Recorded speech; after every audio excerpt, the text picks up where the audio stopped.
Paltrocast. Can I throw a question at you first, Mark? Sure. So, Mark, pleasure to be speaking with you. Besides Flat Earth Radio, great credits that you've got because of the work that you've done with Andrew Coleman and beyond. So, in your perspective, how did Flat Earth Radio happen? I've heard Dave's side of the story. Now I want to hear yours. Well, I'll give you the all of it but I'll do it quickly. And so I when the talk show record came out, I remember seeing the video before I heard the song on the radio, and I was shopping. I was in my 20s, I was a kid. But it was like like in the hip section of some department store, and there was a video. I'm like, oh man, this song just kicks ass. Hello, hello. Yeah. So I got the record as soon as it came out, and I actually met Dave on their third gig, I think, in down in Norfolk, Virginia, and because I had a friend that I knew that worked with Robert, so I'm always networking, and Dave was kind enough to come around and say hello, and I loved the record. If I've listened to that record once, I've listened to it 10,000 times, and so fast forward to just a kind note that I put on Facebook because I saw that somebody had shared a Dave Coutts music post. And so I just chimed in about that story I just told you. Love the album, hidden gem of the 90s, one of my favorite singers. It was a sweet guy when I met him. And it's so funny too, because I moved to Atlanta like maybe 7 or 8 months after I met Dave. And I often wondered what had happened to him with that band after STP started recording number 4, and kind of at the very dawn of the internet. So it's not, it's not like you can go online. So anyhow, fast forward to this nice, thing I put out there. I get this inbox from this entity called Long Beach Leftovers. I get 3 of them. And the first one says, hey man, I just want to let you know or say thank you on a message about the nice things you had to say in the thread on Facebook. And then the next message goes, looks like you've played big stages or play big stages. And then the next message is, holy shit, dude, you shred. So I'm reading this, and I said, my first response is, thank you. Is this Dave? And he goes back, yeah. So I'm like super fanboy, and I hold the phone up and show my wife, Chrissy, who I've told, this is one of the first records I show anybody I actually give a shit about. So I'm like, you got to listen to this record. And I said, this is the singer from Talk Show. And so, Dave and he reached out one day on the phone, and we started talking, and I've got, I'll cut to the chase. I'm not afraid to ask, I'm not afraid of the ask. So I said, hey man, would you consider, working together? I sent him, I think, Dave, didn't I send you my the record right after it had been mastered? Yes. I let him hear my album, and he asked me, is that really you? Is that really? He was thinking it was a Vinnie Vincent style sped up guitar thing. No, yeah, exactly. But he's like, because it's a wonderful record, whether you like the style or not. I mean, Andrew Coleman did a wonderful job with the way it sounds, and so I took it as a compliment. But, I'm like, he doesn't know me, so we started talking about working together, and he started talking about these ideas that he had, and he had forwarded some of his songs over. I didn't know he had released anything, and so I said, well, let's start working on some material. He goes, well, how do we do that? So I just sent him out like a the home recording DAW starter kit, PreSonus.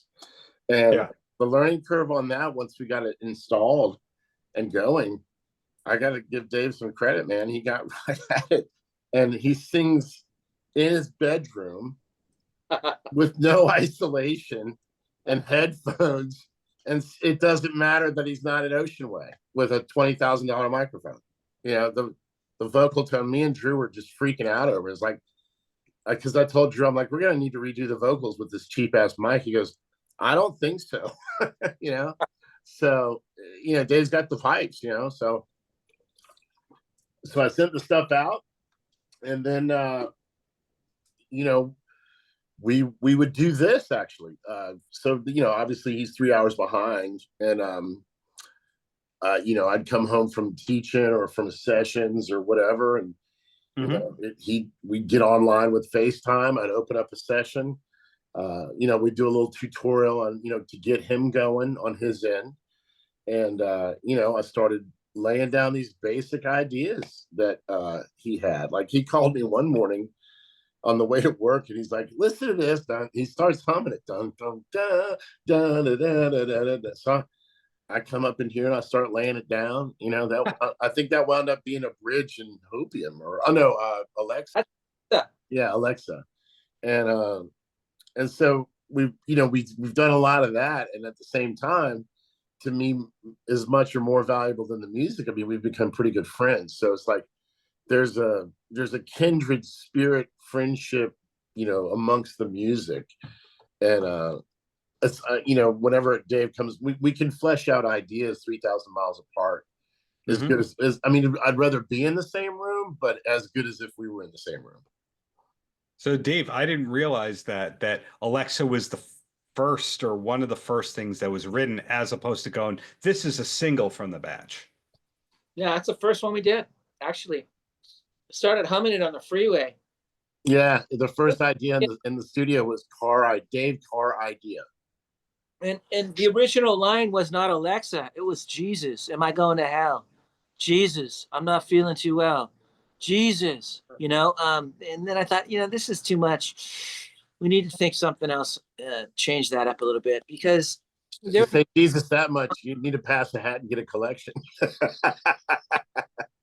I mean, really, and it's Alexa. I know Jesus is listening too, but Jesus is listening too. Alexa's right there. And then I thought, well, if it's going to be Alexa, I can ask her all kinds of dumb shit,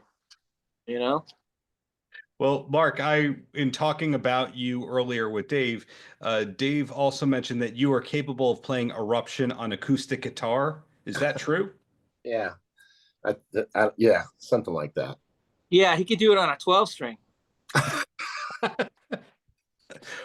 Well, for you, Mark, I did it at a gig or something, or I did it in front of Dave, or I do it at a gig every now and then, like solo acoustic stuff, just to make sure people are listening. Wow. For you, was guitar always the main thing, Mark?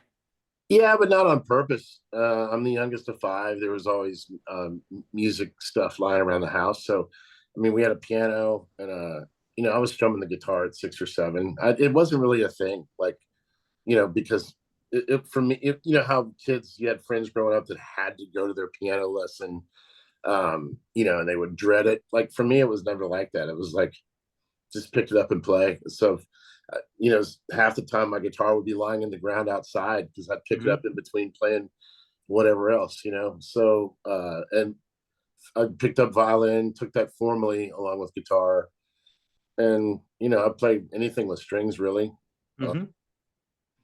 And so I finally arrived at the point of being a musician that plays guitar instead of just a guitar player. So when I gave Dave the dreaded influences, what made you want to start question, it started with a lot of AM Gold. He mentioned the Grassroots and that kind of a thing. For you, did it start with Van Halen? No, man, it was like, because our family was of a vast disparity in age. I heard everything from Eddie Arnold and Frank Sinatra and Hank Williams to obviously the Beatles and Jim Croce. Bad Bad Leroy Brown's the first song I ever sang in public. So I forgot to mention Neil Diamond and Andy. Come on, what was his name? Andy Williams. My parents listened to him, and they listened to Neil Diamond. Yeah, and so for me, I was just a song kid. Like, I would strum the songs and play them and sing them, and it wasn't like, oh my God, I want to shred, until I did see a live Van Halen video from the 81 tour, and I was about 10 or 11. And if you're a boy at 10 or 11 and you see a video like that with girls losing their minds and Dave Roth with a bottle of Jack Daniels, and I was impressionable with it. I was like, oh, wait a minute, there's you can be a better guitar player than other people. So that's when I really kind of got into the Eddie thing. Were those the Oakland 81 shows on Chained? So This Is Love was the first one. And there, it was like right at the advent of MTV, but I don't even know that MTV had launched yet. But we had a local cable access radio that would simulcast with a rock station every night at 7 o'clock. And I got myself a brand new Oakland scarf right here. I mean, that was like, oh my God. So I finally got it on a VHS at some point. I must have worn that thing out. I mean, it's just that spectacle with Eddie's plan is, to me, was like, holy crap. And to that point, not to derail this subject, but that's why Fair Warning is probably my favorite record from them. That's what the real diehards say. They always talk about Fair Warning being the best because it's the darker record, lyrically the darker thing. Now, if I can take this way off course to Dave for a second. So Dave, I've never seen Dave's stage raps. Does Dave, the Dave in this conversation, have stage raps that ever got that comical? Did you ever have your DLR style talking to the crowd and joking that way? Me? No, I never got too good at it. He was smoking cigarettes. I know that you were handcuffed in one of your bands with what you could do on stage. So I didn't know if that once you came back with the cover band, if you had all the stage patter and you did the look at all the people here tonight kind of stuff. Oh yeah, you always throw what you can out there. Thanks for coming. Get home safe. And then you make fun of the bass player, what he's doing during a song. Or I have a good banter with the bass player because we both go back and forth. We make fun of each other, and that goes off well. Got it. Just to break the ice a little bit. The bottom line is to never ask a question. And this, Dave. Oh, I did wear one of Tracy's, my wife. She has a pink jacket, and it's very girly looking and puffy. And I wore that one night. That was kind of a on-stage thing. It was fun. But it's about the music with that, Dave, up there. And back to you, Mark. So according to Dave, there's like 8-ish songs from the group. Do you have more riffs that he hasn't heard or more things in the works for Flat Earth Radio? I mean, whenever I come up with something, it's not for anything. It's just it's a new musical vocabulary word. And I have a session that I just dump them into. And so,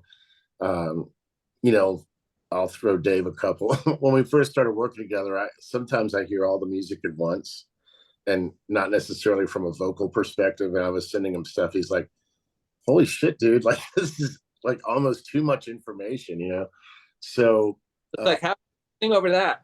What's that? How am I going to sing over that? Well, and that's why the underlying idea, would still hold, like just the chord changes. I mean, so I look at any piece of music that I write or come up with as a potential for anything, Flat Earth Radio or Mark Dunn's solo stuff or whatever, and it almost flows a little too easily. So I try and make sure let me clarify that. I just did some work for a soundtrack for a documentary about a race car, and it took me all of a couple of hours to knock out, 7 or 8 great sounding vignettes of music for the whole project, Mm-hmm. So, but that's just really that more sterile kind of, I'm looking at the video and I'm utilizing that for my inspiration as opposed to something that comes from, like what's inspiring me to write without having it be a project, So I don't know. That's Dave's probably one of the most prolific people I've ever met. And he seems to be able to come up with ideas that either homogenize with something else I have, or he has an A to Z already, and we just work out arrangements and things like that. That's anything I come up with in a long-winded way, is fodder for anything that Dave and I work on. I mean, I don't think I'm going to send him anything that sounds like Fair Warning, but the musical ideas unto themselves are right open season, especially for someone that's such a great songwriter like Dave. Dave, are you comfortable with those compliments, including that you're very prolific? I don't know about prolific. But thanks, Mark. I think I've become more prolific since I met Mark because it's given me more fodder, if you will, to be prolific. Just an excitement to say, hey, we got a chance to put some more cool stuff out with these cool people and this great guitar player. See what you can do, and then you meet Matthew Dickens, who's doing the Devil's Train movie. You guys talk about that? Throws a bunch of stuff at me, and it's like, oh, how am I going to put a song to this? And that's what's ridiculous, is that you can take those words and make something out of it. Yeah. So, Mark, is the Top Gear album the latest thing from you as a solo artist? Yeah. And that's all that's out there right now. I pulled down my first one. I think I'm gonna do a repackaging and maybe even re-recording. But yeah, the Top Gear record with me and Andrew Coleman producing and mixing, and what's his name? The guy that does all of Satriani's stuff, mastered it, John Cuniberti. And those are just songs and ideas that have been around for a long time. And I just, during COVID, was a prime opportunity to demo them out and get them off my front porch. Dave's bedroom for the vocals, your front porch for that. So the home-based recording, got it. So in your case, Mark, you're juggling the solo career, different soundtrack and independent projects like that, Flat Earth Radio. So it sounds like it's all music all the time for you. Yeah. And I'm fortunate enough to be able to work with people that I like. So yeah. Dave, he likes you, it sounds like. Yeah. I'm glad. Well, my objectivity was a little tainted too, because I told Dave, I said, dude, if you're going to communicate with me, I am going to wear your ass out with some fanboy questions, because I know that record. Like, I was pointing stuff out on the album, and he was like, how'd you know about that? I'm like, you can hear it if you listen really, really closely. But, I think that the friendship is organic. We see a lot of things eye to eye. And I think that resonates in how we communicate musically. Dave, do you see eye to eye that Fair Warning is the best Van Halen album, or is that just Mark? It's fine to say 1984 if that's what you believe is the best album. I am so sorry. I couldn't even tell you what songs are on either one of those albums. See that, and you know what? He's so good. I'm letting that slide. I wasn't a huge Van Halen fan. That is fine. I'm not going to argue that. I think it's a band that's not for everybody. You have to be indoctrinated in a way. But Mark, with your Van Halen, do you also go over to the Van Hagar train as well? Oh yeah, man. That whole thing is a level of absurdity when one considers how musicians grow over time. So the fact that Eddie Van Halen is the core center of all the bands, I would argue that Sammy Van Hagar and Van Halen were two different bands, but Eddie is still the common denominator of greatness. So, I find it funny because most of the musicians that actually love the music for what it is, more about on the vinyl as opposed to on the stage, or as much on the vinyl as opposed to on the stage, none of us really get into that shit. It's all Eddie. So does that mean that you're going to M3 to see DLR live in May? Probably not. I think I have a show. Because I saw that on the headliner, but and you know what? If Dave thought he was out for the count. Like he canceled that tour with Kiss, or was it like the back end of that? And I do find it peculiar that he's doing this. I mean, Dave's wonderful. Whether he sings good or not, it doesn't matter. He's there to tell a story, and you're part of his party. Well said. Follow-up question for both of you, and then you're free for me. You ready? And I'll go with Mark first. Okay. What's the last concert that you went to for fun?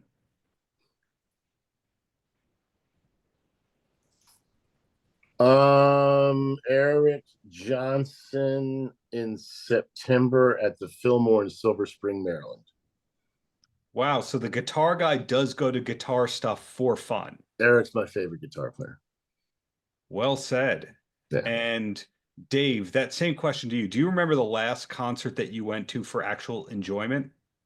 What else do you go to a concert for, by the way? Well, if they said, hey, you got to come up on stage, or you have to take your kid and you don't want to see Kids Bop, or Okay, yeah. yeah. Mike Landau with Ah, yours truly sitting right there at the Baked Potato. I mean, I was at a concert, even though it's as small as a schoolhouse. oh no, that's a concert. That's great. That was fun. And we were so close to him that we could touch him.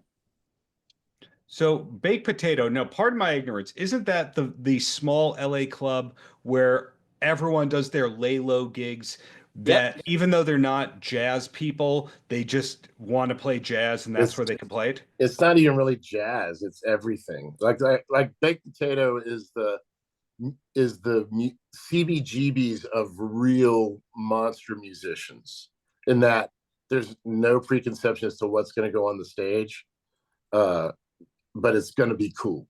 And not to overtake this answer here, but it's the I mean it's 60 people is uncomfortable in the place, and the fact that people fly from the East Coast, like myself, us, me and Chrissy twice now, and the last time we were there, we took David Tracy. It's kind of selfish. I mean, I'm going this double date, but we stayed all night, and it's just the vibe to be able to see music that good, that close, and with people that are there to experience it with you and are not on their phone or chit chatting.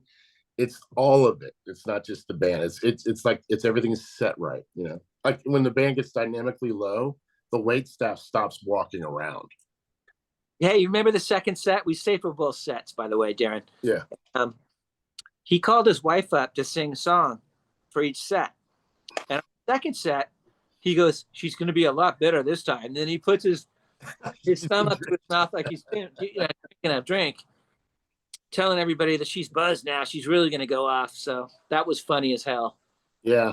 It's a great, if you're, next time you're out in LA, if you've never been, man, go.